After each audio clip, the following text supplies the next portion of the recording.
Hey Broad Science, I'm Sam and I'm here with Aristot, and I'm going to go over an 8-push FRQ with you today. The FRQ we have today is compare and contrast the United States foreign policy after the First World War and after the Second World War. Consider the periods 1919 through 1928 and 1945 through 1950. So when writing this FRQ, there's a few things we want to make sure we pay attention to. And that's after the First World War and after the Second World War, and the time periods after those wars. Because you don't want to start talking about things that happened before or after those periods. So first let's think about the overarching ideas that happened during those time periods, and that was primarily the Red Scare. And that's where the United States wanted to prevent the spread of communism at all costs. So let's put that on both columns.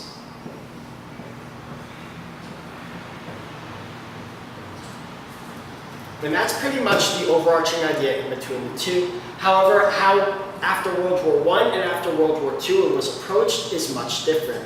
In World War I, the United States' foreign policy made Germany pay back the rest of the world for the damages it caused.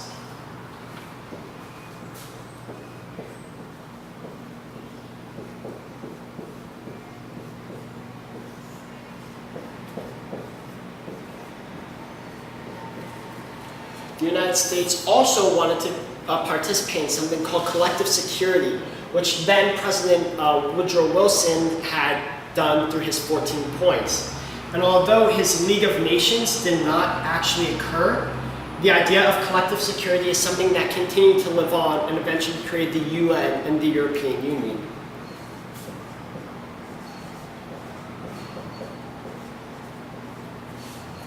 We also can see that the United States did not try and prevent German aggression after the First World War.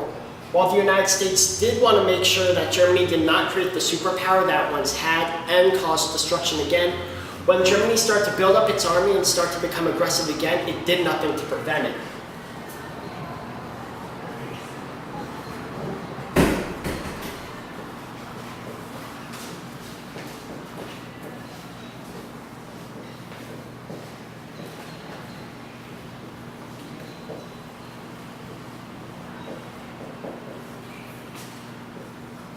And these are pretty much the main ideas for after World War I. So now let's take a look at what the United States did after World War II.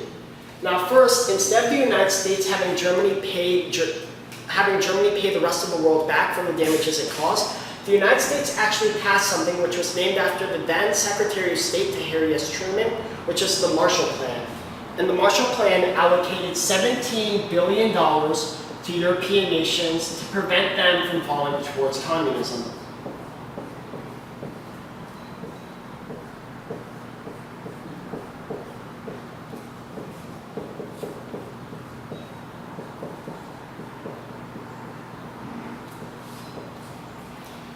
The nations that the United States provided this funding to had very little left, and they thought that if we were to provide them this funding, they would see the benefits of democracy and diplomacy rather than communism.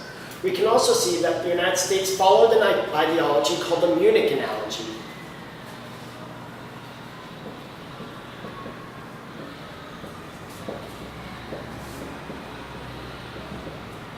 What the Munich analogy was is it contrasts what the United States did after World War I, where it didn't prevent German aggression.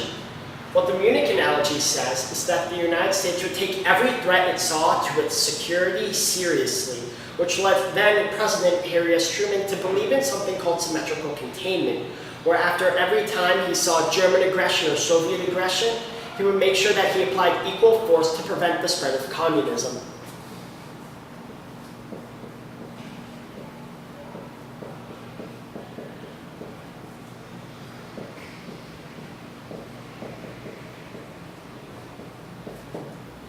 And that's pretty much everything that you need to remember for World War II.